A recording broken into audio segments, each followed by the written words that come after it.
नाज़रीन, जनवरी 2009 का दिन हवाबाजी की तारीख में हमेशा याद रखे जाने वाला दिन है, क्योंकि उस रोज़ न्यूयॉर्क के लागार्डिया एयरपोर्ट से यूएस एयरलाइंस की फ़्लाइट नंबर 1549 ने उड़ान भरी।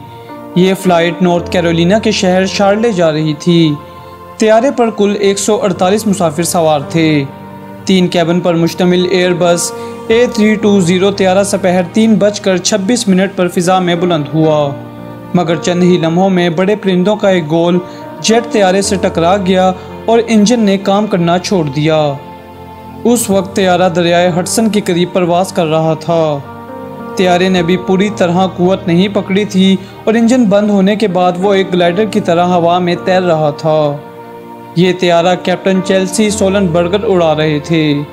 उनके पास फैसला करने के लिए बहुत कम वक्त बाकी था। उन्होंने हादसे की इत्तला कंट्रोल टावर को देते हुए बताया कि वो इमरजेंसी लैंडिंग करना चाहते हैं। कंट्रोल टावर ने उन्हें हिदायत दी कि वो करीबी एयरपोर्ट टेट्रोबोरो पर उतर जाएं। उन्होंने पुरसुकून लहजे में जवाब दिया कि तैयारे की ताकत ख़त्म हो रही है और वो रनवे तक नहीं पहुंच सकते। फिर उन्होंने अपनी सोच के बारे में कंट्रोल टावर को आगाह किया कि मैं दरियाए हडसन पर लैंड कर रहा हूँ। कैप्टन सोलनबर्गर बताते हैं कि इंजन फेल होने और तैयारा लैंड करने का दरमियानी वक्फा महज 3.5 मिनट था। ये उनकी ज़िंदगी के सख्त तरीन लम्हात थे।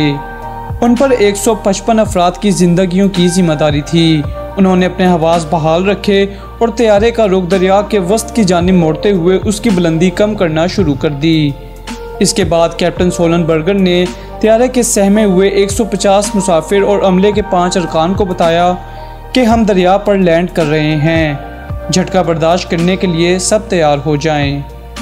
इसके 90 सेकंड के बाद सोलनबर्गर ने एयरबस 320 को न्यूयॉर्क के जॉर्ज वाशिंगटन बर्ज के ऊपर से ग्लाइड करते हुए मैनहट्टन और न्यू जर्सी के दरमियान दरियाए हडसन के ऐन वस्त में उतार दिया। ये 15 जनवरी की एक यकसा पहर थी और सुबह बर्फबारी के बाद फिजा साफ हो गई थी। दरियाए हडसन का पानी बर्फ की मानिंद सर्द था। चंद झटके खाने के बाद तैयारा पानी की सतह पर तैरते हुए आहिस्ता आहिस्ता डूबने लगा। तैयारे के अमले ने मुसाफिरों को लाइफ जैकेट्स पहनाकर इमरजेंसी दरवाज़ों के जरिए बाहर निकाल कर जहाज़ के परों पर जाने की हिदायत की। दरियाए हडसन में तैरती हुई एक बड़ी तफरीही कश्ती ने, जो हादसे के मुकाम के करीब थी, तेज़ी से मदद के लिए पहुंची और मुसाफिर उसमें सवार होने लगे। फिर दूसरी कश्तियाँ और इमदादी कारकुन भी मौका पर पहुंच गए और मुसाफिरों को बाहिफाजत निकालने में मदद देने लगे। डूबते तैयारे से बाहर निकलने वाले आखिरी शख्स कैप्टन सोलनबर्गर थे। हादसे में सिर्फ एक मुसाफिर की टांगों की हड्डियां टूटी, कुछ को मामूली जख्म आए और चंद एक को ठंड लग गई, लेकिन तमाम मुसाफिरों की जिंदगियां महफूज रहीं। इस हादसे को हवाबाजी की तारीख का एक अहम वाक़या करार दिया जाता है, जिसमें कैप्टन की हाजिर दिमागी और बर वक्त दुरुस्त फैसले से तैयारे पर सवार तमाम अफराद की जिंदगियां बच गईं। उस वक्त के न्यूयॉर्क के गवर्नर डेविड पैटरसन ने इस वाक़े को दरियाए हडसन के मौजज़े का नाम दिया। कमर्शियल पायलट बनने से कबल सोलनबर्गर लड़ाका जेट तैयारे उड़ाने का वसी तजर्बा रखते थे। उन्होंने फ़ौज में भी 35 साल तक खिदमात सर अंजाम दी थी, जिसने हादसे में मुसाफिरों की जान बचाने में उनकी काफ़ी मदद की। इस तारीखी कारनामे पर सोलनबर्गर को हीरो के एजाज़ से नवाजा गया और बराक ओबामा की बतौर सदर हलफ बर्दारी की तकरीब में उन्हें बतौर मेहमान मदऊ किया गया।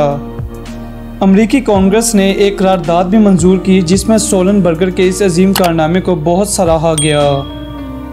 उम्मीद करते हैं नाज़रीन ये वीडियो आपको पसंद आई होगी और आपके लिए मालूमाती भी ज़रूर साबित हुई होगी। आपसे फिर मुलाकात होगी बहुत जल्द। तब तक के लिए अपना बहुत ख्याल रखिएगा। अल्लाह हाफिज़।